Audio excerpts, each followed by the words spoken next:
আসসালামু আলাইকুম। আমি কিংবদন্তির কথা বলছি, লেখক আবু জাফর ওবায়দুল্লাহ।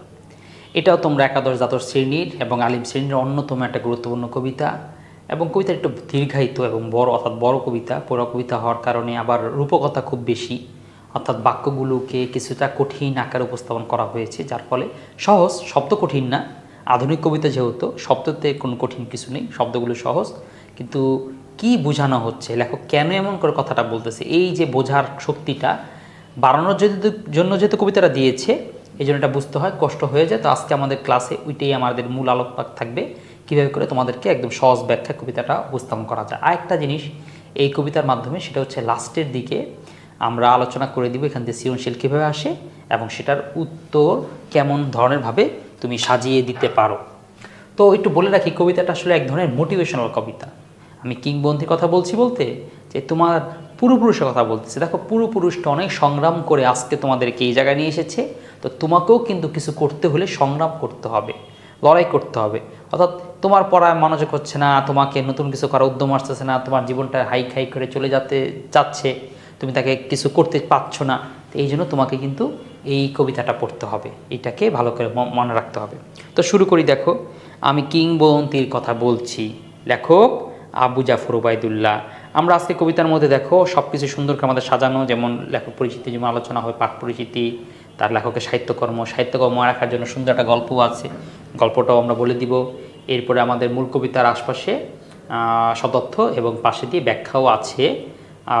তো এইগুলো আলোচনার শেষে পড়া বা মনে রাখার সুবিধা অনুযায়ী সাজানো। এইটা যে কত গুরুত্বপূর্ণ জিনিস এবং কত আরামদায়ক জিনিস, এটা যারা কবিতাটা আগে পড়েছো তারা বুঝবে। কবিতাটার মধ্যে যে একই কথা বিচ্ছিন্নভাবে বলা আছে, সেটাকে প্রচ্ছন্নভাবে আমরা উল্লেখ করেছি একটা গ্লান্সে, যাতে তোমার সহজেই এমসিকিউ এর ক্ষেত্রে তুমি খুব সহজে ডিটেক্ট করতে পারো যে কয়টা সারি বা কয়টা শাখা বা প্যাটার্নটা কয়টা, সেটা তুমি দেখে যাতে বলতে পারো যে কোন বিষয়ে লেখক কীভাবে কতবার বলেছে। এরপরে কবিতাটা আমি যদি ক্লাস নাও করো, এককভাবে বই যাদের কাছে আসে, তারা যদি প্রত্যেক বাক্যে বাক্যে জিনিসটা বুঝে নিতে পারো, তাদের জন্য সেভাবে করে সহজ করে উপস্থাপন করা, অর্থাৎ কবিতার লাইন এবং সেই লাইন দিয়ে কী বোঝানো হয়েছে সেটা সহজভাবে লাইন। আর উপরে যেটা, তাহলে উপরের সাথে এটার পার্থক্যটা কি? উপরে যেটা করা হয়েছে সেটা হচ্ছে ব্যাখ্যা দেওয়া হয়েছে, অর্থাৎ প্রতিটা পঙ্ক্তি দিয়ে কী হয়েছে ব্যাখ্যা, যাতে তুমি সৃজনশীল লিখতে পারো। আর এটা হলে তোমার পড়ার সুবিধার জন্য, যাতে মনে থাকে, তুমি যদি বুঝতে পারো, ও আচ্ছা জিনিসটা এটা বলা হয়েছে, ধরতে পারো। তো দুইটা বিষয়ই আসলে করা হয়েছে।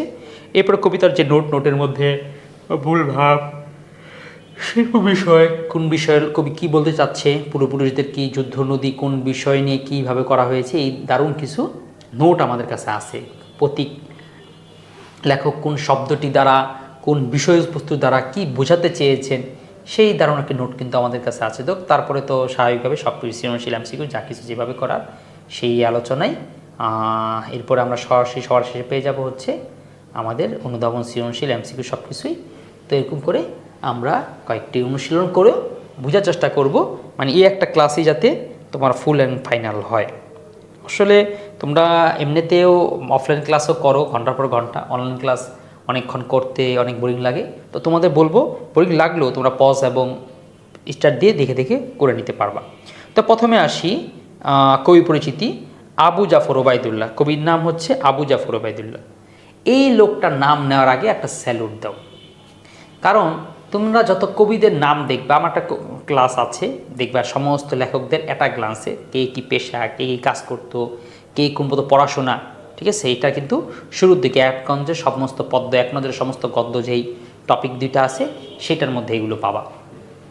তো তার মধ্যে দেখবা যে আমাদের যত লেখকগুলো আছে, সব লেখকদের মধ্যে তিনি সবচেয়ে বেশি শিক্ষিত, সবচেয়ে বেশি তার জীবনটা বড়ই বর্ণাঢ্য ছিল, যা কি কর্ম, কে পেশায়, কি শিক্ষায়। অর্থাৎ তিনি ছিলেন সে আমলের আমাদের ডক্টর মোহাম্মদ ইউনূস। যেমন এই আমলে আমরা সবচেয়ে মেধায়, বুদ্ধিতে, প্রজ্ঞায়, সম্মানে, বাস্তবতায়, বিশ্বের মর্যাদায় ডক্টর ইউনূস যেরকম, তো এই ব্যক্তিটাও এরকম টাইপের লোক ছিলেন। তো দেখো, তার সাহিত্যিক নাম হচ্ছে কি? আবু জাফর ওবায়দুল্লাহ। তার পুরো নাম আবু জাফর মোহাম্মদ ওবায়দুল্লাহ খান। জন্ম হচ্ছে 1934 খ্রিস্টাব্দ, জেলা বরিশাল। তাহলে বরিশালে আর কে কে ছিল? বরিশালে মনে করো সুফিয়া কামাল, জীবনানন্দ দাশ এবং হচ্ছে আবু জাফর ওবায়দুল্লাহ, অর্থাৎ তিনিও বরিশাল্লা ছিলেন। তারপর 1934 খ্রিস্টাব্দে তার জন্ম। শিক্ষা জীবন দেখো কত মানে আমাদের লেখকদের কেউ কেউ তো নজরুল এই ক্লাস 8ও পড়তে পারেন নাই, আল মাহমুদ মেট্রিক পর্যন্ত পড়ছেন, সুকান্ত মেট্রিক ফেল করছেন। এরকম লেখকদের পড়াশোনা বেশি যেতে দেখতে দেখি না, কিন্তু এই লোক দেখো ওই মেট্রিক তো পার বিএ এমএ করার পরে গবেষণা, অর্থাৎ গবেষণার মধ্যে কি এমফিল, এরপর হচ্ছে এমফিল পরে কী বলে ডিগ্রি, এরপর তার উপর ডিপ্লোমার উপরে কিছু থাকলে সেটাও তিনি করছেন, অর্থাৎ কিছু বাদ রাখেন নেই, সব পড়াশোনা এই 1948, 50, 58, ঠিক আছে, অল্প অল্পতে সব কিছু করে ফেলেছে এবং পড়াশোনা করছে ইংরেজি সাহিত্যে। কোন সাহিত্যে? ইংরেজি বিষয়ে পড়াশোনা করেছেন, কিন্তু হয়েছেন বাংলার অনেক বড় একজন কবি। দেখি কর্মজীবন, দেখো কর্মজীবনটা তার কত বর্ণাঢ্য, দেখো দেখো কত দারুণ। কতগুলো শিক্ষকতা করেছেন ঢাকা বিশ্ববিদ্যালয়ে, সচিব হয়েছেন। তো বাংলাদেশের সচিব হতে পারে, ঠিক আছে, ঢাকা শিক্ষক যেহেতু তিনি বিশেষ দিয়ে অনেক বড় সচিব হয়েছিলেন, হ্যাঁ এটা মানলাম। কিন্তু তিনি মন্ত্রী হয়েছেন, এটা কেমনে হতে পারে? কারণ সচিব আর মন্ত্রীদের লাইন তো আলাদা। যারা সচিব তাদের মন্ত্রী হইতে পারে না, সচিব হইতে পড়াশোনা করা লাগে, মন্ত্রী হইতে রাজনীতি করা লাগে এলাকার মাধ্যমে, এরপরে হচ্ছে সেই রোড ধরে তারপরে তারা মন্ত্রী হইতে হয়। কিন্তু দেখো তিনি কিন্তু কৃষি এবং পানি সম্পদ মন্ত্রীও হয়েছিলেন, অর্থাৎ তিনি উভয় দিক থেকেই সফল। রাষ্ট্রদূত ছিলেন, কত ওয়াশিংটন যুক্তরাষ্ট্রের রাষ্ট্রদূত, তাকে ধর একসময় সচিবের কাজ বাদ দিয়ে তাকে দেওয়া হইলো, এখন শিক্ষক হয়েছে, শিক্ষক হওয়ার পরে তিনি সচিব হয়েছে, সচিব হওয়ার তিনি মন্ত্রী হয়েছে, মন্ত্রী হওয়ার পরে তার দেখা গেলো তাকে দায়িত্ব দেওয়া হয়েছে যে আমাদের আমেরিকা একজন রাষ্ট্রদূত দরকার। কে আছে এত বড় একটা দায়িত্ব? আমেরিকার সাথে আমাদের যে নেগোসিয়েশন করার, যে কন্ট্যাক্ট করার যে এমন একটা প্রজ্ঞা মেঘধার লোক কই পাওয়া যায়? এই যে পাইছে কি, তাকে যুক্তরাষ্ট্রের রাষ্ট্রদূত বানানো হয়েছে, তাকে মহাপরিচালক বানানো হয়েছে। কিন্তু কোথায়? এশিয়া স্পেসিফিক অঞ্চলের মহাপরিচালক বানানো হয়েছে, চেয়ারম্যান বানানো হয়েছে বাংলাদেশ সেন্টার অফ অ্যাডভান্স স্টাডিজের, তিনি কি চেয়ারম্যান বানানো হয়েছে। ফেলো হার্ভার্ড বিশ্ববিদ্যালয়ের সেন্টার ফর ইন্টারন্যাশনাল অ্যাফেয়ার্সের কি তিনি ফেলো হয়েছে। ফেলো মানে বুঝো কিনা, যেমন ধরো ইন্টারন্যাশনাল পর্যায়ের কোনো সংস্থার কোনো লোক লাগবে বাংলাদেশ থেকে, তাকে কোনো প্রতিনিধি হইতে হবে। যেমন ধরো জাতিসংঘ মহাসচিব বানাবে, কাকে বানাতে পারে, কাকে বানাতে পাচ্ছে না। হঠাৎ করে মনে হলো যে ঠিক আছে ডক্টর মোহাম্মদ ইউনূস তিনি তো আন্তর্জাতিক সম্মানিত এবং এটা পারবে দায়িত্বটা পালন করতে, তাকে সবাই তো মানে, ইউনূসকে বানাই দিলাম। তো এই যে এরকম করে বইয়ের বিশ্ব আমাদের যে একটা মর্যাদা বড় হওয়া, তো দেখো বাইরের বিশ্বে একটা দায়িত্বে তিনি আমাদের মানে দেখো Bangladesh centre for advance studies, এটা বাইরের দেশের, এটা এশিয়া স্পেসিফিক অঞ্চল, এটা পুরো এশিয়ার একটা সংস্থা কি FAO, সেই সংস্থার মহাপরিচালক নিয়োগ দেওয়া হয়েছে বাংলাদেশ থেকে, আর তিনি সেই দায়িত্বটাতে ছিলেন। তার মানে বুঝতে পারতেছো কর্মজীবন তার কত বর্ণাঢ্য ছিল। হ্যাঁ, অনেক কাজ তিনি করেছেন, অর্থাৎ ব্যাপক সম্মানের অধিকারী একটা ব্যক্তিত্ব ছিল এই আবু জাফর ওবায়দুল্লাহ। পুরস্কার সম্মাননা পাইবেন, বাংলা একাডেমি পুরস্কার 21 পদক এবং যত দামি পুরস্কার পাওয়া দরকার তিনি সবটাই পেয়েছেন, যদিও তিনি অনলাইনে অনেক বেশি সমৃদ্ধ ছিলেন। মারা গেছেন 2001 সালে, তিনি মারা গিয়েছেন 2001 সাল। তোমাদের যারা ক্লাস করছো তাদের মধ্যে কেউ কি জীবিত ছিল? সরি, তখন পৃথিবীতে আসছিল মনে হয়, আসো নাই কেউ। 2001 সালে তিনি মারা গেছে। সাহিত্যকর্ম দেখি, বাংলা সাহিত্যে তার অবস্থান বিশেষভাবে স্বাতন্ত্র্য চিহ্নিত। মানে স্বাতন্ত্র্য চিহ্নিত কথাটা মানে কি? অর্থাৎ বাংলাদেশে তার যে অবস্থান এটা আলাদা করে ডিটেক্ট করা যায়, আলাদা করে বোঝা যায়, তার সাথে না অন্য সবগুলো না কোনো মিল নেই। অর্থাৎ তার লেখাটা একটু একটা ভিন্ন একটা মাত্রা আছে, তার একটা ভিন্ন একটা স্বাদ আছে তার লেখার। তার কবিতার বিষয় বিশেষভাবে প্রাধান্য পেয়েছে রাষ্ট্রভাষা আন্দোলন ও মুক্তিযুদ্ধ। তার মধ্যে কি পাওয়া গেছে? রাষ্ট্রভাষা আন্দোলন, মুক্তিযুদ্ধ একটা লক্ষণ। তার কবিতাগুলো পড়লে এরকম রাষ্ট্রভাষা, মাতৃভাষা আন্দোলন, এই সিমটমগুলো সেখানে খুব ভালো করে পাওয়া যেত। তার একটা বিখ্যাত কবিতা আছে মাগোরা বলে, তোমরা হয়তো অনেক জায়গায় আবৃত্তি করে শুনতে পারো বা আবৃত্তি করার মধ্যে তার এই কবিতা মানুষ বলে, একটা আবেগের একটা কবিতা, অনেক দারুণ একটা কবিতা, মাগোরা বলে। তো এই তিনি রাষ্ট্রভাষা এবং বাংলা নিয়ে অনেক কাজ করেছেন। কাব্যগ্রন্থ দেখো, তার কাব্যগ্রন্থ মাত্র 11টা, এছাড়া লেখক কিন্তু উপন্যাস, প্রবন্ধ, গল্প, নাটক এমন কিছু লেখেন নেই। এত কাজ করছেন, এত পড়াশোনা করছেন, তিনি এইগুলা কখন লিখবেন? তো শখের বসে কিছু টুকটাক কবিতা লিখতেন, লিখতে লিখতে লিখতে লিখতে 11টা বই লিখে ফেলাইছেন। 1-2টা কবিতা লিখতে লিখতে 10-15টা বই কবিতা মিলে হয়তো একটা বই হয়ে গেছে। সেই বইটাকে দিনে আবার একটা বই বানায় ফেলে, সেম করে সারা জীবন মিলে 11টা প্লাস কাব্যগ্রন্থ তার লেখা হয়েছে। 11টা প্লাস মানে কি 11টা প্রকাশিত হয়েছে, আর কিছু হয়তো আর প্রকাশিত হতে পারেনি, এটা হয়তো মারা গেছে।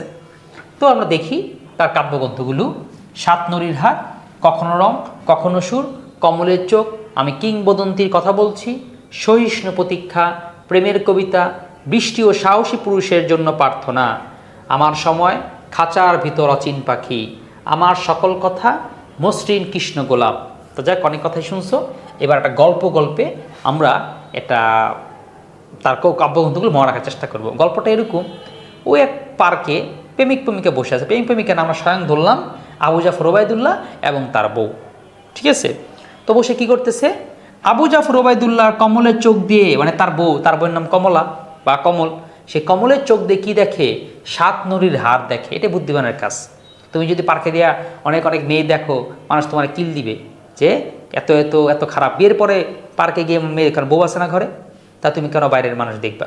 কিন্তু তুমি না, মানে তোমরা যেই হোক, এই কাজটা যদি বউকে সাথে নিয়ে কিংবা গার্লফ্রেন্ডের সাথে নিয়ে যদি অন্য মেয়েদের দেখো, তাহলে কিন্তু এটা দোষ হবে না, কারণ সেও তো টের পাবে না তুমি কি দেখতেছো না দেখতেছো। তো এই দেখো, সে বুদ্ধিমান কাজ করছে। কি করছে, সে তার কমলের চোখ দিয়ে সে 7টা নারী দেখে, অন্যান্য যে নারী আছে 7 নরীর হাত দেখে, এবং এটা তো সে দেখতেছে। আর তার স্ত্রী কী চায়, কমল কি চায়, সে চায় বৃষ্টি ও সাহসী পুরুষের জন্য প্রার্থনা। মেয়েরা একটু সাহসী পুরুষ চায়, যে পুরুষ এমন একটা পরিস্থিতিও তাকে হ্যাপি করতে পারবে। তাহলে বৃষ্টি ও সাহসী পুরুষের জন্য প্রার্থনা, বৃষ্টিও প্রার্থনা করে, এমন বৃষ্টি আসতো, এমন একটা সুন্দর রোমান্টিক অবস্থায় বসে আছি, একটু বৃষ্টি হলে কত ভালো হইতো। তো সেটার বৃষ্টির অপেক্ষা করে। সাহসী পুরুষ বলতে কি, অন্য পুরুষ না হোক, তার স্বয়ং যে পুরুষটা আছে, তার যে বেড়াটা আছে, সে একটু সাহসী হয়ে উঠুক, এরকমটা সে প্রত্যাশা প্রার্থনা করতে গিয়ে হঠাৎ দেখে খাঁচার ভিতর অচিন পাখি। কি দেখে, খাঁচার ভিতর অচিন পাখি বলতে অর্থাৎ তার স্বামী যে, সে তো অচিন পাখি, তারই তো খাঁচার ভিতর, মানে সে তার সাথে থাকতে যাচ্ছে না, তার মন খালি ছটফট করে। কি ব্যাপার, তুই আশ্বস্তে আমার তার আমি প্রার্থনা করি, তুই সাহস করবি, অথচ তুই খাঁচার ভিতর অতি ছটফট করস অচিন। তো সহিষ্ণু প্রতীক্ষায় দাঁড়িয়ে থাকতে অধৈর্য হয়ে বলে ওঠে, নির্বাচিত কবিতার সকল কথা বলার আমার সময় নেই। কি নাই, আমার সময় নেই। যে তোমাকে অনেক কথা বলতে যাচ্ছিলাম, অধৈর্য হয়ে গেছি, অনেক কিছু বলতে চাই। দেখো, নির্বাচিত কবিতা, এটাও কি তার, এই যে নির্বাচিত কবিতা সমগ্র, কই জানি, আচ্ছা যাক, এটা তার বই। সকল কথা বলার আমার সময় নেই, যে সময় নেও তার কি কোথায় সময় নেই, আমার সময়, এটা তার বই। ওকে, আশা করি গল্পের মাধ্যমে আমরা এটা মনে রাখতে পারবা, কিছু যতটুকু মনে রাখা যায়, আর না হলে এমনিতেই মনে রাখো, তার তো খুব বেশি কিছু না, কবিতার কটা বই তো। ঠিক হ্যাঁ, এবার আমরা কবিতাটার যে জানতে হয় শুরুটা করার আগে যেগুলো, প্রথম হচ্ছে আসি উৎস। এই কবিতাটা তার যে কাব্যগ্রন্থ, তার যে সেটা বই আছে, আমি কিংবদন্তির কথা বলছি, সেই বইয়েরই, অর্থাৎ কিংবদন্তি যে কবিতাটা, এইটা তার সেই বই থেকে নেওয়া হয়েছে, সেই বইটার নাম আমি কিংবদন্তির কথা বলছি। তোমরা এই বিষয়টা পরে আমি আগে পরে অনেক বলেছি, যে সাধারণত বইগুলোর মধ্যে অনেকগুলো কবিতা থাকে, তার মধ্যে হয়তো একটা কবিতার বইয়ের নামই থাকে, কিংবা লেখকরা আগে কবিতার বইয়ের নাম দেয় না, তারা অনেক কবিতা লিখতে থাকে। লেখার পরে যখন বইটা প্রকাশিত করবে, তখন সেই বইগুলোর নামগুলোর মধ্যে কোনো একটা কবিতার নাম নিয়ে, সে বইয়ের নাম দিয়ে তারপর প্রকাশ করে দেয়। এটাই হচ্ছে নিয়ম। তো সেই নিয়ম অনুযায়ী তার কিংবদন্তি কবিতাটা সবচেয়ে ভালো হয়তো নাম লেগেছিল, তো এই জন্য বইয়ের নামই আমি কিংবদন্তির কথা বলছি। গঠনটিতে হচ্ছে একটা গদ্য ছন্দ রচিত। তো তোমাদের ছন্দের একটা ক্লাস করিয়েছি, এক নজরে সমস্ত ছন্দ, সেই ক্লাসে হয়তো সেখানে পেয়ে যাওয়া, যে গদ্য ছন্দ জিনিসটা আসলে কি। অর্থাৎ এটা গদ্যর মতন, লাস্টের লাইনগুলোতে মিল নাই, বা সান্দর্শিক মিল, যেটা সেই মিল ছাড়া যে কবিতা, এটা হচ্ছে সেই গদ্য ছন্দে রচিত। বিষয়বস্তু হচ্ছে আমাদের পূর্বপুরুষদের ত্যাগ, সাহস, সংগ্রাম থেকে প্রেরণা গ্রহণ। আমাদের যারা পূর্বপুরুষ ছিল, তারা কত ত্যাগ, কত সংগ্রাম, সাহস করে আমাদের আজকে এমন একটা সুন্দর দারুণ পৃথিবী দিয়ে গিয়েছে। তো সেখান থেকে প্রেরণা গ্রহণ করে আমরা যদি সংগ্রামে হয়ে উঠতে পারি, আমরা যদি জীবনকে সুন্দর করে সাজিয়ে সামনের দিকে এগিয়ে যেতে পারি, এই বিষয়ে এখানে কথা বলা হয়েছে। শিখন ফল, পঠিত গদ্য কবিতার মূল বক্তব্য বা মূল ভাব নিজের ভাষায় প্রকাশ করতে পারবে। এটা কি করতে চেয়েছে, কি তবে নিজের ভাষায় প্রকাশ করতে পারবে, এবং মুক্তিযুদ্ধের চেতনার আলোকে দেশ ও জাতির প্রতি উদ্বুদ্ধ হবে। পাঠ পরিচিতি আমরা দেখি। আলোচ্য কবিতাটিতে উচ্চারিত হয়েছে ঐতিহ্য সচেতন শিকড় সন্ধানী মানুষের সর্বাঙ্গীর মুক্তির দীপ্ত ঘোষণা। প্রকৃতপক্ষে রচনার প্রেক্ষাপটে আছে বাঙালি সংস্কৃতির হাজার বছর ইতিহাস, এই জাতির সংগ্রাম, বিজয় ও মানবিক উদ্ভাসনের অনিন্দ অনুষঙ্গ। আমাদের উদযাপনকে আমরা যখন আনন্দ করতে চাই, তখন আমরা গর্ব করতে পারি যে আমরা এরকম কেউ আমাকে দয়া করে দেয়নি, রক্ত দিয়ে অনেক ত্যাগের পরে আমরা একটা স্বাধীনতা অর্জন করেছিলাম। তো এই জিনিসটাই আমরা পারি বা বলি, এখানে পাই। যাক, পাঠ পড়িতে আমি খুব বললাম না, লাইন বাই পড়ানোতে অনেক সময় লাগবে, পাশে তোমরা পড়বে, পড়লেই আশা করি বুঝবে। কবিতাটা আসলে পারলেও বুঝবে না, যারা বুঝে না তারা বুঝবে না, কেউ হয়তো বুঝবে। তো পাঠ পরিচিতিটা আমাদের লাগবে না, কারণ অনেক কঠিন কঠিন ভাষায় কথাটা বলেছে। তো সহজ কথা একটাই, এখানে আমাদের পূর্বপুরুষদেরকে নানা বিষয়, আমাদের ইতিহাস, ভাষা আন্দোলন, ঐতিহ্য, মুক্তিযুদ্ধ, এগুলো স্পষ্টভাবে বলে নাই, কিন্তু উল্লেখ করেছে, একটু টাচ দিয়েছে। আমাদের যে পূর্বে যা কিছু হয়েছে, এই পূর্ব আমাদের কিংবদন্তি, আমাদের পূর্বপুরুষ, তাদের যে অবদান, সেখান থেকে আমরাও যাতে মনে রাখি, ভুলে না যাই, সেই ধারণ করে আমরাও যাতে উদ্বুদ্ধ হয়ে সংগ্রাম করতে উদ্বুদ্ধ হই, এরকমই একটা কথা আর কি বলা হয়েছে। তো তারপরে দেখি আমরা কবিতাটা লাইন বাই লাইন আলোচনা করতে থাকি। আমি কিংবদন্তির কথা বলছি, আবু জাফর ওবায়দুল্লাহ। আমি আমার পূর্বপুরুষের কথা বলছি, তারপর আমি লাইন লাইনই বলতেছি, খুব বেশি না, এরকম লাইন লাইন আলোচনা করতে করতে 2 পৃষ্ঠা, এটা সময় বেশি লাগবে, কিন্তু আমাদের সাথে শেষ পর্যন্ত থাকবে। যদি কবিতাটা আরও কিন্তু বড় ছিল, তোমাদের পাঠ্যপুস্তকে সংক্ষিপ্ত আকারে দেওয়া হয়েছে, আমরাও সংক্ষিপ্ত আকারেই বলবো। তো আমি লাইন বাই লাইনে কিন্তু আলোচনা করব, একটু মনোযোগ কিন্তু দিতে হবে। আমি কিংবদন্তির কথা বলেছি, আবু জাফর ওবায়দুল্লাহ। আমি আমার পূর্বপুরুষের কথা বলছি, তার করতলে পলিমাটির সৌরভ ছিল, তার পিঠে রক্ত যাওয়ার মতন ক্ষত ছিল। লেখক প্রথম শুরু করেছে আমি আমার পূর্বপুরুষের কথা বলছি, মানে লেখক বলতেছে আমি আমার পূর্বের যে পুরুষেরা, যাদের মাধ্যমে আজকের আমাদের সুন্দর পৃথিবী, আমি তাদের কথা আজকে বলার জন্য এসেছি, আমি বলতেছি, তোমরাও শোনো। এই কবিতা আমি তাদের কথাই বলবো। কি তারা কি করেছিল? তাদের করতলে পলিমাটির সৌরভ ছিল, মানে আছে না, পূর্বপুরুষের কথা বলবো, কেন বলবো, কি হয়েছিল, তারা কি করছিল, এবং তাদের কথা বলতে হবে। তাদের কি এমন অবদান আছে, তাদের আমি কীভাবে গর্বিত হব? এক বলছে হ্যাঁ, গর্বিত হওয়ার বিষয় ছিল, কারণ তার করতলে, করতল মানে যে হাতের তালু, হাতের তালুতে কি ছিল? করতলে পলিমাটির সৌরভ ছিল। পলিমাটি মানে অর্থাৎ সুন্দর, পলি যে উর্বর যে মাটি, সেই মাটির সুন্দর বা সুবাস বা ঘ্রাণ ছিল। তো এই দ্বারা কী বুঝাইল? তা যদি প্রশ্ন আসে, তার করতলে পলিমাটির সৌরভ ছিল, এই বাক্যটি থাকার কি বোঝানো হয়েছে? হ্যাঁ, এই বাক্যটি দ্বারা কি বোঝানো হয়েছে, এই প্রশ্ন আসলে তখন তোমরা আলোচনা এইভাবে দিবা, এই বাক্যটি দ্বারা বোঝানো হয়েছে, তারপর তার করতলে পলিমাটির সৌরভ ছিল, এই বাক্যটি দ্বারা বোঝানো হয়েছে যে আমার পূর্বপুরুষ সংগ্রাম করতেন, কি পরিমাণ পরিশ্রম করতেন, কি পরিমাণ মাটি সংশ্লিষ্ট বা মাটি ঘেঁষা ছিলেন, তারা এই মাটির মধ্যেই তারা বীজ বপন করতেন, এই মাটিকে তারা উর্বর করতেন, যার ফলে এত কাজ করতেন। তাদের হাতে দেখো, সে হাত থেকে তুমি পলিমাটির সুঘ্রাণ পাবা। যেমন আমার এই পরিমাণের সুঘ্রাণ বলতে আমার পূর্বপুরুষটা মাটি সংশ্লিষ্ট বা মাটি ঘনিষ্ঠ ছিল, এই লাইন দ্বারা এই কথাটাই বোঝানো। ব্যাখ্যা আরও কিছু বলবা, কিন্তু এই মাটি ঘনিষ্ঠটা এটা উল্লেখ করবা। এরপরে তার পিঠে রক্ত জবার মতো ক্ষত ছিল। এই জায়গার মধ্যে দুইটা এই প্রশ্নই, কিন্তু এই কবিতার মধ্যে সবচেয়ে বেশি অনুধাবনের প্রশ্নটা আসে এই বাক্যটা থেকে, যে তার পিঠে রক্ত জবার মতো ক্ষত ছিল বলতে কি বোঝায়? অর্থাৎ আমার এই রক্ত জবার ক্ষত মানে বোঝানো হচ্ছে, ক্ষত ছিল দ্বারা বোঝানো হচ্ছে আমার পূর্বপুরুষটা অত্যাচারিত ছিল, তারা এমনি এমনি আসে নাই, তাদেরকে অনেক অত্যাচার, অন্যায়, তাদের উপর অনেক জুলুম করা হয়েছে। তাহলে তার পিঠে রক্ত জবার মতন ক্ষত ছিল। আর একটা হচ্ছে পিঠে ছিল, এটা আবার কিসের ইঙ্গিত? ক্ষত ছিল বলতে তার অতীতে বুঝতে পারলাম না, পিঠ বলা দরকারটা কি? বলতে পারতাম তাদের দেহে, তাদের গায়ে, তাদের শরীরে বলে দিতে পারতো। পিঠে বলতে কারণ কি? পিঠে বলার কারণ হচ্ছে আমাদের পূর্বপুরুষ অত্যাচারিত হয়েছে, খালি মাইরি খেয়ে গেছে এমন না, তারা প্রতিবাদও করতো, কিন্তু মাইরটা পিঠে লাগার কারণ মানে হচ্ছে যারা শোষক ছিল তারা সামনে থেকে আঘাত করতে পারে নাই, তারা পারলে খালি পিছন থেকে আঘাত করতো, কারণ তারা কাপুরুষ ছিল, তারা জানতো আমাদের সামনে থেকে আসলে পারবে না, এই জন্য পিছন থেকে আঘাত করতে। যেমন পিঠে রক্ত জবানো ক্ষত ছিল, যদি সামনেও থাকতো বুঝতে হতো, পুরো দেহে থাকলে তারা খালি মেরে মাইর খেয়ে গেছেন, তারা কোনো প্রতিবাদ করেনি। তো লেখকের দ্বারা বোঝাচ্ছে আমাদেরকে প্রতিবাদও কি করতে হবে? করতে হবে।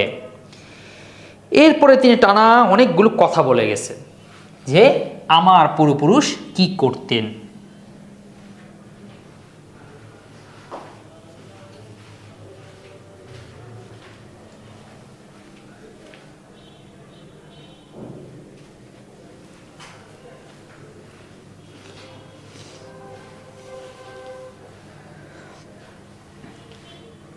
হ্যাঁ, এখানে দেখবো আমার পূর্বপুরুষ প্রায় অনেকগুলো জিনিস বলতেন। কি কি বলতেন?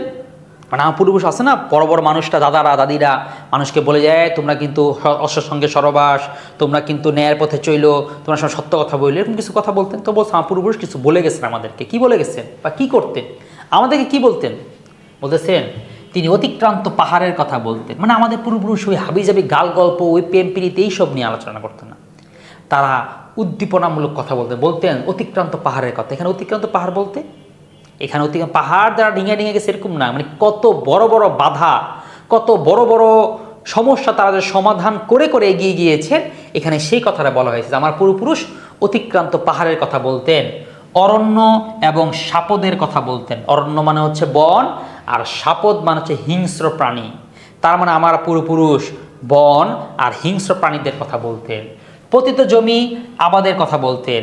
তার মানে আমার পূর্বপুরুষ যেই জমিগুলো ফেলে রাখা হয়েছে, পড়ে রয়েছে, সেই জমিগুলোকে আবাদ করা, চাষাবাদ করার কথা তারা বলতেন। তিনি কবি এবং কবিতার কথা বলতেন।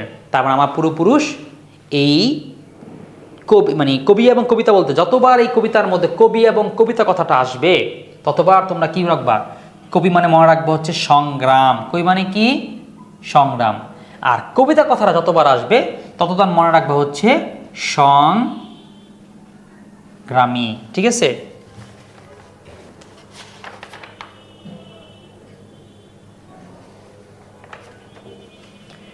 হ্যাঁ, যতবার এই কবি আর কবিতা কথাটা আসবে, অর্থাৎ কবি মানা একটু ভুল ভুলে ফেললাম, কবিতা মানে হচ্ছে সংগ্রাম, আর এই সংগ্রামটা যারা করে, কবিতাটা যে লেখে সেই ব্যক্তি হচ্ছে সংগ্রামী। এই কথাটাকে মনে রাখবা, তাহলে দেখো পুরো কবিতাটা পানির মতন ইজি হয়ে গেছে। আমি এটাকে বলা এই দুটো শব্দ করলে পাসওয়ার্ড, এই কবিতার পাসওয়ার্ড। এই কবিতাটা অনেকে বুঝে না, অনেকে এই দুটো শব্দ মানে অনেক কিছু বলে, কিন্তু এমন কোনো সংক্ষিপ্ত শব্দ বলে না যেটা তাদের স্টুডেন্টরা সব বুঝে ফেলতে পারবে। তো আশা করি এরপর তুমি মিলাই দেখো একটা জায়গার মধ্যে কোনো আটকেছে কিনা এই দুটো শব্দ ব্যবহার করার পরে। মানে কবির জায়গায় সংগ্রামী, কবিতার জায়গা হচ্ছে সংগ্রাম। তিনি অতিক্রান্ত পাহাড়ের কথা বলতেন, অরণ্য এবং সাপদের কথা বলতেন, পতিত জমি আবাদের কথা বলতেন। তিনি কবি এবং কবিতার কথা বলতেন, অর্থাৎ তিনি কবি বলতে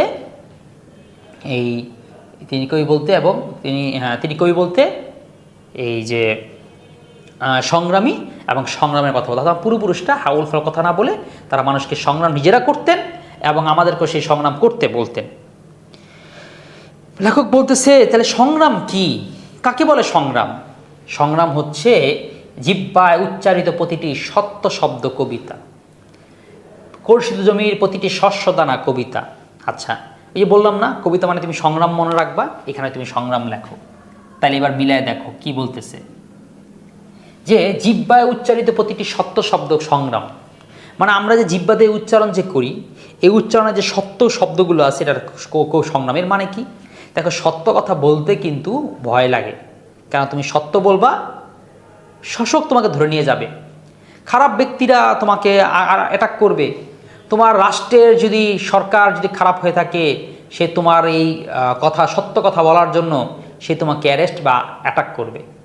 তাহলে এই জন্য বলছে সত্য শব্দ বলাটা সংগ্রাম, কিন্তু তুমি তো সংগ্রামী, তোমাকে তো সত্য বলতেই হবে। তো বলছে, লেখক বলতেছে এই সত্য কথা বলতে পারে হচ্ছে সংগ্রাম। আর পূর্বপুরুষরা এই কাজটাই করতেন, তারা সেই উচিত কাজগুলো, উচিত কথাগুলি বলতেছে কর্ষিত জমির প্রতিটি শস্য দানা কবিতা।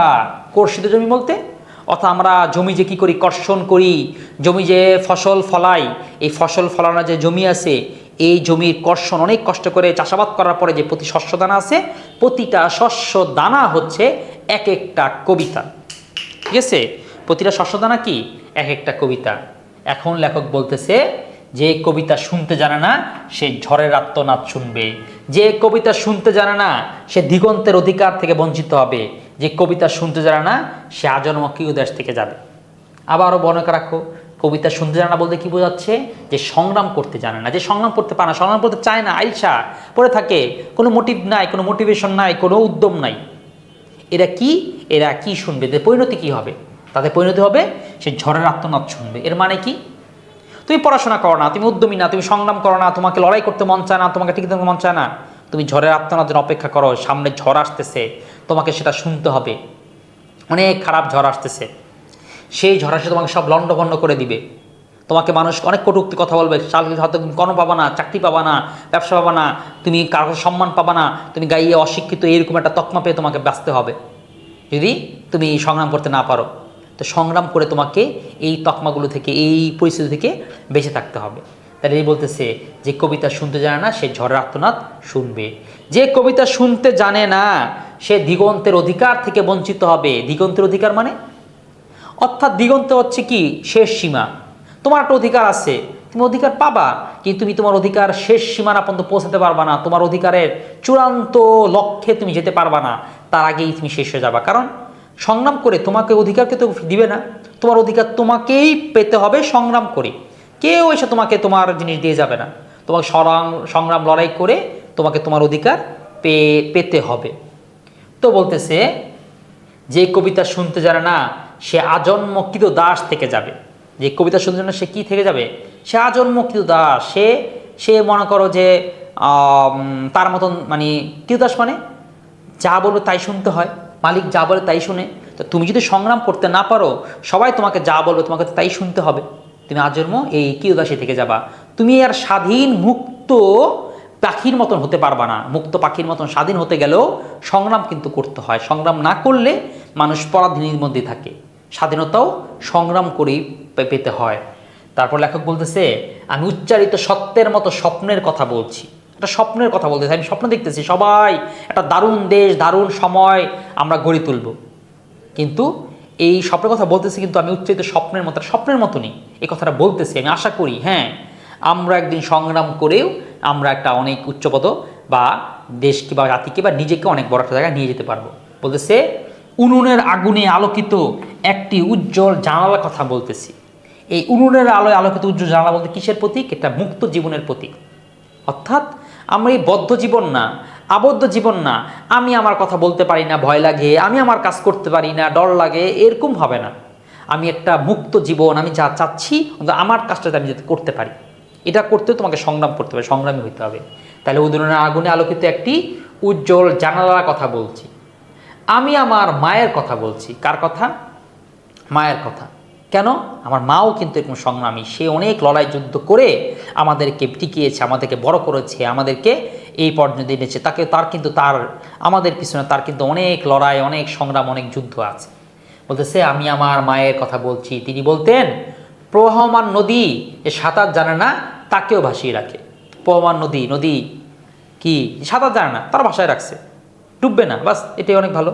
তাহলে প্রবহমান নদী যে সাঁতার জানে না তাকেও কি করে? তাকেও ভাসিয়ে রাখে প্রবহমান নদী। কারণ এইখানে একটা দারুণ মেসেজ আছে। মা বলতেন, দেখো তুমি আর মনে করো রেজাল্ট খারাপ, তোমার হয়তো টাকা কম, তুমি অত গরিব, আর তোমার একটা মেধা কম, অনেকে বলে এইগুলো যেন পাই না, এলে ফাটাই দিতাম, ওটার জন্য হয় না, ওটার জন্য পাই না, সময় পাই না, এগুলো বলে। লেখ বলছে নো, এগুলো কোনো এক্সকিউজ না। সাঁতার জানেন না পানি তো তাকেও ভাসিয়ে রাখে, সে কি প্রবহমান কিনা। তুমি হয়তো অনেক অপারগতা থাকতেই পারে, তুমি অনেক কিছু হয়তো জানো না, কিন্তু তুমি কি চলমান? তুমি কি তোমার স্বপ্নের দিকে হাঁটতেই আসো?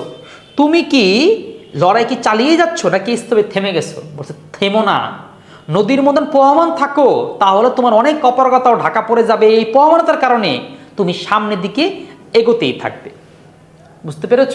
তা যে সাঁতার জানে না তাকেও ভাসিয়ে রাখে। যে কবিতা শুনতে জানে না সে নদীতে ভাসতে পারে না। যে কবিতা শুনতে জানে না সে নদীতে ভাসতে পারবে? সে কিন্তু ডুবে যাবে, কারণ তুমি সংগ্রাম করতে পারো না, তোমার মধ্যে প্রবণতা নাই, বাস তুমি তো ডুববা, অতলে চলে যাবা। বলতেছে যে কবিতা শুনতে জানে না সে মাছের সঙ্গে খেলা করতে পারে না। যে কবিতা শুনতে সে পারবে না কার সাথে? মাছের সাথে। কারণ মাছ কি? মাছ হচ্ছে মনে করো তুমি একটা বিরুদ্ধ পরিবেশের সাথে তুমি খেলতে পারো। এর মানে এটা কেমন ইঙ্গিত একটু বুঝো। যেমন ধরো তুমি চাও তোমার বন্ধুবান্ধব হবে অমুক শিল্পপতি, তোমার বন্ধুবান্ধব তোমার ধরো ওই ছেলের মুসলমানের অনুষ্ঠানে, তোমার ওই অনুষ্ঠানের সামনে যে গাড়িগুলো থাকবে জজ, ব্যারিস্টার, উকিল, এরপর হচ্ছে এসপি, তারপর হচ্ছে ডিওজি, মানে অর্থাৎ বড় বড় ব্যক্তিত্বদের লোক তোমার বন্ধু থাকবে। কিন্তু তুমি নিজেই কিছু না, তারা তোমার বন্ধু হবে কিসের জন্য? তোমাকে তো তা করতে হবে। তুমিও মাছের সাথে খেলতে গেলে তোমাকে তো সাঁতার জানতে হবে, তোমাকে তো সেই পরিবেশে টিকে থাকার মতন কৌশল তোমাকে অবলম্বন করতে হবে। তারপরে লড়াই তোমাকে করতে হবে। তুমি সব পরিস্থিতি খেলতে চাও, সবার সাথে খেলতে চাও, তোমাকে সেইরকমভাবে তাদের যোগ্যতায় বা তাদের সমানে আসীন হতে হবে। বলতেছে যে কবিতা শুনতে জানে না সে মায়ের কোলে শুয়ে গল্প শুনতে পারে না। মায়ের কোলে গল্প শুনতে পারে না, এর মানে এটা কি? ধরে নাও তুমি চাও তুমি একটা মুক্ত স্বাধীন দেশে তোমার মায়ের কোলে শুয়ে তুমি গল্প শুনবা, কিন্তু দেশে চলতেছে যুদ্ধ। তোমার মা যদি না থাকে তুমি কার কোলে শুয়ে গল্প শুনবা? তুমি যদি না থাকো তা তোমাকে লড়াই করে সংগ্রাম করে কিন্তু এই মার কোলটাকে স্বাধীন করতে হবে তোমার এই গল্পটা শোনার জন্য হইল। তাহলে তোমাকে এই মূল কবিতার সব কিছুর কথার একটাই, সংগ্রাম করতে হবে। আমরা ইয়াতে আমাদের এই জুলাইয়ের আন্দোলনও কিন্তু অনেক এই কবিতার লাইনগুলোকে ব্যবহার করেছে। যারা একটু বেশি আর্টিফিশিয়াল, যারা খুব ভালো জানে তারা এটা ভালো বুঝে। দেখবা অনেক আন্দোলন এই কথাগুলো করছে, আমি উচ্চারিত স্বপ্নের মতো স্বপ্নের কথা বলছি। যে কবিতা শুনতে জানে না সে ঝড়ের আত্মনাদ শুনবে, এই কবিতাগুলো বারবার বলা হয়েছিল ওই সময়, যে আজকে লড়াই করতে না পারলে কালকে আমাদের জন্য খারাপ দিন অপেক্ষা করতেছে। তারপর তো আসলো আলহামদুলিল্লাহ, ভালোটা দিন আসলো।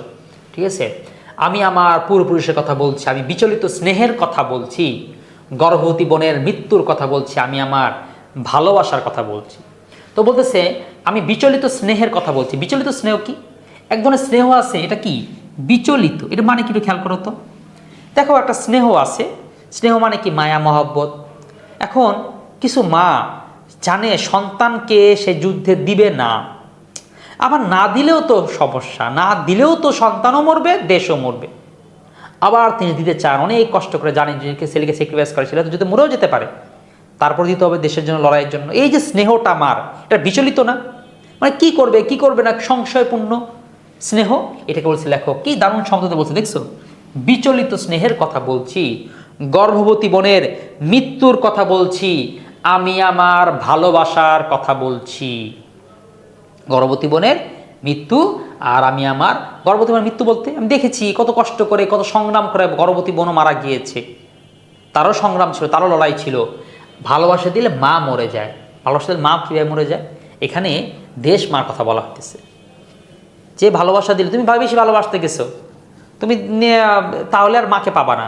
তুই স্যাক্রিফাইস করতে পারো, সংগ্রাম করতে পারো, তাহলে তুমি তোমার দেশের মাকে তুমি স্বাধীন করতে পারবা।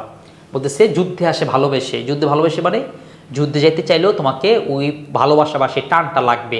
কে কি বলবে, সবাই ধাক্কায় পাঠাইছে, এরকম দিয়ে আসলে যুদ্ধ হবে না, তোমাকে সে টান অনুভব করে যুদ্ধে যেতে হবে। মায়ের ছেলেরা চলে যায়, আমি আমার ভাইয়ের কথা বলছি। যে কবিতা শুনতে জানে না সে সন্তানের জন্য মরতে পারে না। যে কবিতা শুনতে জানে না সে পারে না, সন্তানের জন্য মরতে পারে না। কারণ সন্তানের জন্য মরার জন্য তোমাকে সংগ্রাম করতে হয়, সংগ্রাম করতে হবে। সন্তানের মানে জানি আমার সন্তানকে আমি একটা স্বাধীন মানচিত্র দিয়ে যেতে চাই, যদি সংগ্রাম করি না তাহলে হবে? আমার এই সন্তান তাহলে স্বাধীন মানচিত্র পাবে না। ওর ভালোবাসার জন্য, ওর মুক্তির জন্যই আমাকে একটা ব্যবস্থা করে দিয়ে যেতে হবে। তো এটাই, যে কবিতা শুনতে জানে না সে সন্তানের জন্য মরতে পারে না। যে কবিতা শুনতে জানে না সে ভালোবেসে যুদ্ধে যেতে পারে না, যুদ্ধে যেতে পারে না। কারণ যুদ্ধে যেতে গেলেও সেই সন্তানের জন্য সে ভালোবাসাটা লাগে, যে আমি আমার সন্তানকে, আমি আমার সংগ্রামের মাধ্যমে আমার সন্তানকে একটা ভালো সময় উপহার দিয়ে যেতে চাই। যে কবিতা শুনতে জানে না সে সূর্যকে হৃৎপিণ্ডে ধরে রাখতে পারে না। সূর্যকে হৃৎপিণ্ড মানে সূর্য সকল শক্তির উৎস। তুমি শক্তিকে ধরে রাখতে পারবে না, তোমার শক্তি তোমার থেকে হাতছাড়া হয়ে যাবে। তুমি যে শক্তিটুকু আছে সেটাকেও ধরে রাখতে গেলে তোমাকে সংগ্রাম লড়াই করেই তোমাকে করতে হবে, তত তোমার শক্তি অকেজো হয়ে যাবে যদি লড়াই না থাকে। তুমি আছে না আমি সংগ্রাম করবো, আমি কষ্ট করব না, এই আমার যা শক্তি আছে তা দিয়ে আমি পার পেয়ে যাব না, তুমি তোমার তার দিয়েও তুমি পার পেয়ে যাবে না। তো দেখতেছি আমি কিংবদন্তির কথা বলছি, আমি আমার পূর্বপুরুষদের কথা বলছি। তার পিঠে রক্ত জবার মতন ক্ষত ছিল, কারণ তিনি কৃতদাস ছিলেন। যে কর্ষণ করে শস্যের সম্ভার তাকে সমৃদ্ধ করবে। কর্ষণ করে মানে যে জমি চাষ করে তার শস্যের সম্ভার কি করবে? তাকে সমৃদ্ধ করবে। যে মৎস্য লালন করে প্রবাহমান নদী তাকে পুরস্কৃত করবে। যে মৎস্য লালন করে মানে যে মাছ চাষ করে, প্রবাহমান নদী, নদীর মধ্যে অনেক পানি আছে, তুমি মাছ চাষ করছো, তা তুমি পুরস্কৃত পাবা না। তুমি কষ্ট করেছো, কষ্ট করলে কষ্টের সে ফল তুমি পাবা না। তুমি অনেক কষ্ট করে মাছ চাষ করছো, আর মাছের লাফালাফি তোমাকে মুখে হাসি দিবে। তুমি কষ্ট করে ফসল ফলিয়েছো, প্রত্যেকটা ফসলের যে দানাগুলো তোমাকে কি দিবে? শান্তি বা পরিশ্রম দিবে। এই যে বলছে যে শস্যের সম্পদ তাকে সমৃদ্ধ করবে। কষ্ট করেছো, এখন তোমার মাঠ ভরা ফসল হয়েছে, তাহলে তুমিও কষ্ট করবা, তো সামনে তোমার হয়তো কি ট্যাঙ্ক ভরা টাকা হবে, পকেট ভরা টাকা হবে। তো কষ্ট অনুপাতি জিনিসগুলো আসবে। যে মৎস্য লালন করে প্রবাহমান নদী তাকে পুরস্কৃত করবে।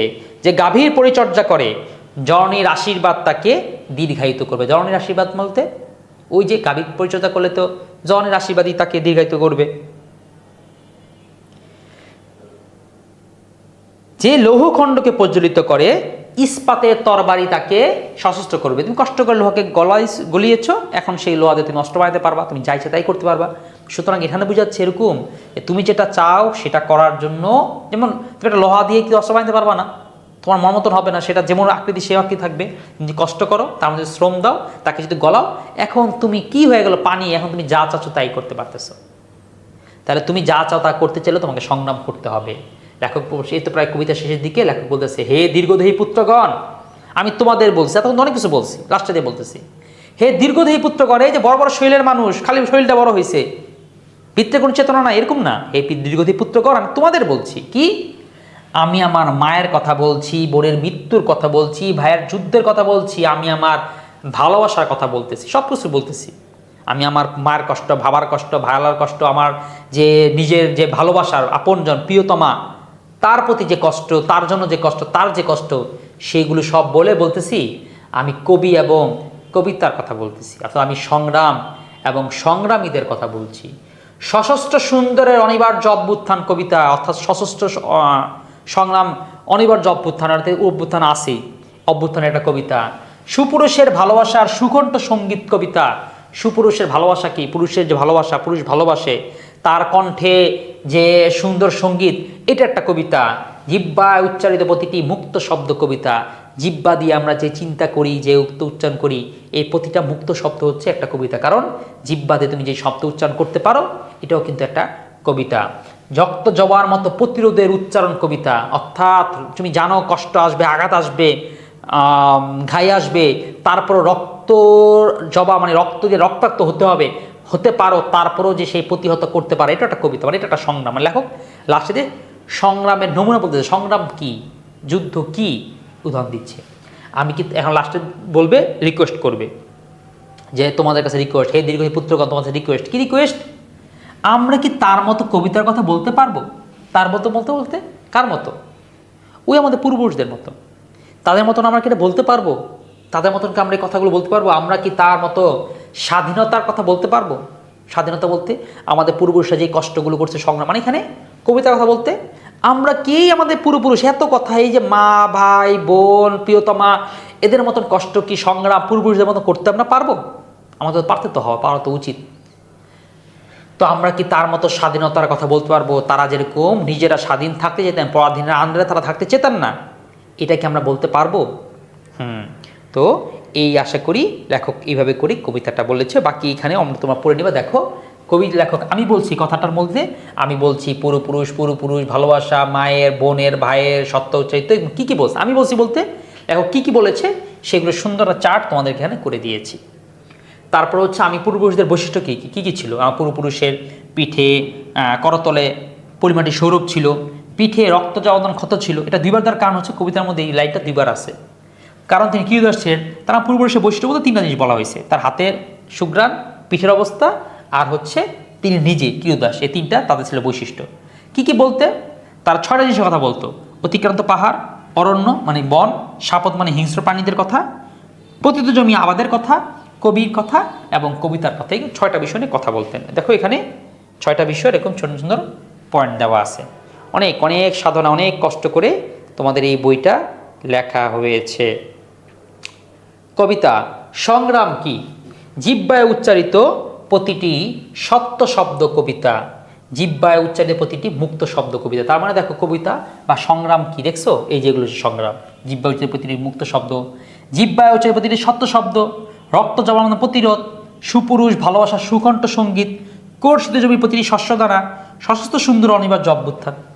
তারপর হচ্ছে যে কবিতা শুনতে জানে না তার কি পরিণতি হবে, বলছে ঝড়ে আত্মনাদ শুনবে, দিগন্তের অধিকারতে বঞ্চিত হবে, কিয়দাস থেকে যাবে, নদীতে ভাসতে পারবে না, মাছের সঙ্গে খেলতে পারবে না, মায়ের কোলে শুয়ে গল্প শুনতে পারবে না, সন্তানের জন্য মরতে পারবে না, ভালোবেসে যুদ্ধে যেতে পারবে না, সূর্যকে হৃৎপূর্ণে ধারণ করতে পারবে না।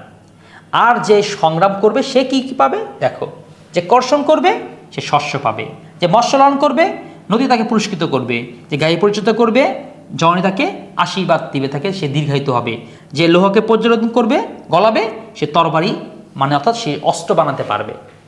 এই তো দারুণ, নোটের মাধ্যমে আমরা এইটাকেও সুন্দর করে বুঝে নিতে পারলাম। এবার আসো কবিতার সহজ পাঠ, কোন লাইন দিয়ে কি বোঝানো হয়েছে। আমি আমার পুরুষ কথা বলছি, আমি সে মানুষের কথা বলছি যারা আমাদের আগে জন্মেছেন, যারা আমাদের শিকড়, আমাদের ইতিহাস। তো এটা লাইন বাই লাইন এটা পড়াবো না, এটা তোমরা নিজেরা বুঝবা। কবিতার নোটে দেখো, আচ্ছা নোটটা তো ওইরকমই, এটা কি কি বলা হয়েছে কি সেটাই কি একটু সুন্দর করে সাজানো, যুদ্ধ টদ্ধ নদী কোনটার সময় কি বলা হয়েছে। তো আমরা রূপকথা একটু দেখি। দেখো প্রতীক রূপ বলতে দেখো এখানে এই কিংবদন্তি বলতে ঐতিহ্যের প্রতীক, গর্ভবতী বোন হচ্ছে নিপীড়নের ভয়াবহ চিত্রের প্রতীক, যে আমার গর্ভবতী বোন সেও নিস্তার পায়নি, তাকেও সংগ্রাম করতে হয়েছে। পাকিস্তান হাগানার বাহিনী তাদেরকেও ছাড়েনি, গর্ভবতী বোনকেও। তারপর প্রবহমান নদী, সূর্য, যুদ্ধ, উজ্জ্বল জানা, রক্ত জবা বলতে অত্যাচারের তাজা আঘাত, অতিক্রান্ত পাহাড় বলতে বাধা বিপত্তি, অরণ্য আর শপথ বলতে নিঃস্ব বিভিন্ন বিপদের প্রতীক ইঙ্গিত করেছেন, আগুন বলতে শুদ্ধতার প্রতীক। তো এই বিষয়গুলো এখানে আলোচনা করা হয়েছে। তারপর হচ্ছে যা এমসিকিউ অনুধাবনে দেখছো সবচেয়ে প্রথম অনুধাবন আছে এইটা, যে তার পিঠে রক্ত জমানোর ক্ষত ছিল। এই কবিতার এটা ছিল সবচেয়ে বড় প্রশ্ন, হ্যাঁ, মানে সবচেয়ে ইম্পর্টেন্ট প্রশ্ন এটাই। আমরা যে সৃজনশীলের দিকে তাকাই, একটা সৃজনশীল দেখি। আচ্ছা, এটাই দেখি, প্রথম সৃজনশীলটাই। হ্যাঁ, তার চোখ বাঁধা হলো, বুটের প্রথম লাথি রক্তাক্ত করলো তার মুখ, থেতলানো ঠোঁট জোড়া লাল রক্তে একাকার হলো, জিভ লাড়তে দুটো ভাঙা দাঁত ঝরে পড়ল কনক্রিটে, সে এখন মৃত, তার শরীর ঘিরে থোকা কৃষ্ণচূড়ার মতো ছড়িয়ে রয়েছে তাজা রক্ত। ওফ, কঠিন কথা। যাই হোক, বলছে উদ্দীপকের আমি কিংবদন্তি কথা বলছি, কবিতার কোন দিকটি উঠে এসেছে, কোন দিকটি? কবিতা কিন্তু অনেকগুলো দিক ছিল, আমরা 6টা দিক দেখেছিলাম। কবিতা কি বলেছেন, সংগ্রাম করলে কি পাওয়া যাবে, সংগ্রাম না করলে কি পরিণতি হবে, অনেক কিছু বলা ছিল। কিন্তু এখানে তার কিছু বলে নেই, একটা দিক বলছে, সেরকম অত্যাচারের দিকটা। ওই যে আমাদের পূর্বপুরুষ যে অত্যাচারিত হয়েছিল, শুধু এই দিকটাই এই অংশে বলা হয়েছে এই কবিতাটার মধ্যে, উদ্দীপন, সব কিছু বলা হয়নি। আর ঘতে দেখো, উদ্দীপকের কবিতায় কবি যেমন আমাদের ইতিহাসকে রক্তাক্ত ইতিহাস হিসেবে দেখিয়েছে, তেমনি আমি কিংবদন্তি কথা বলছি কবিতা আমাদের প্রাচীন রক্তাক্ত ইতিহাস, মানে আমাদের প্রাচীনদেরও কি, আমাদের পূর্বদেরও কি আছে, রক্তের অনেক ইতিহাস আছে। এখন মূল্যায়ন করো কীভাবে করলাম। হ্যাঁ, আমাদের যে আমরা 71, 52, তিতুমির, শরীয়তুল্লাহ, পাণ্ডে, এই যে যত ব্যক্তিত্ব, যত সংগ্রাম লড়াই আছে, প্রত্যেক লড়াইতে আমরা রক্ত দেখতে পাই। তারা জীবন দিয়ে, রক্ত দিয়ে তারপরে হচ্ছে আমাদেরকে আজকের এই সুন্দর পরিবেশ দিয়ে গিয়েছে। আজকে আমরা হয়তো স্বাধীনভাবে কথা বলতে পারতেছি, আগে বললে একটু ভালো লাগতো, এই কেটে দাও, ভাইয়ের লোক কী বলবে, সরকার কী বলবো, মুখে কী বলবো, তোমাকে কী বলবো, একটা ভয় আতঙ্ক ছিল, গুম করে ফেলানো ফেলাইতো বা ভয় ছিল। এখন কিন্তু সেই ভয়টা ছাড়া বলতে পারতেছি। এই আমাদের যে যে নির্ভয় করে দিল, কার আমরা রক্ত দিয়েছি, রক্ত দিচ্ছি আবু সাইদ, তারপর হচ্ছে এই যে ব্যক্তিগুলো দিচ্ছে, তাদের এটার দ্বারা আমরা এটা পেয়েছি। তো এরকম কবিতায় তোমার এরকম আংশিক, সম্পূর্ণ এমন কিছু কথাই আসবে। তাদের মূল কথা একটাই, কবিতাটা পড়ো, কবিতা পড়লে যত কিছু আসে সেগুলো আমাদের জন্য কঠিন হবে না। তারপরও শুধু সৃজনশীলের এই অংশগুলো বুঝিয়ে দেওয়ার জন্য কিন্তু আমাদের আরও একটা ভিডিও থাকবে। তো দেখতেই পাচ্ছ আমাদের কিন্তু একদম গুছানো সমস্ত পরিকল্পনা, পার্ট বাই পার্ট সেই ভিডিও থাকতেছে, অনুধাবন, এমসিকিউ, এগুলো সবগুলোর জন্যই ভিডিও থাকবে। তো তখন সবাই ভালো থাকো, দেখা হচ্ছে পরবর্তী ভিডিওতে। আসসালামু আলাইকুম।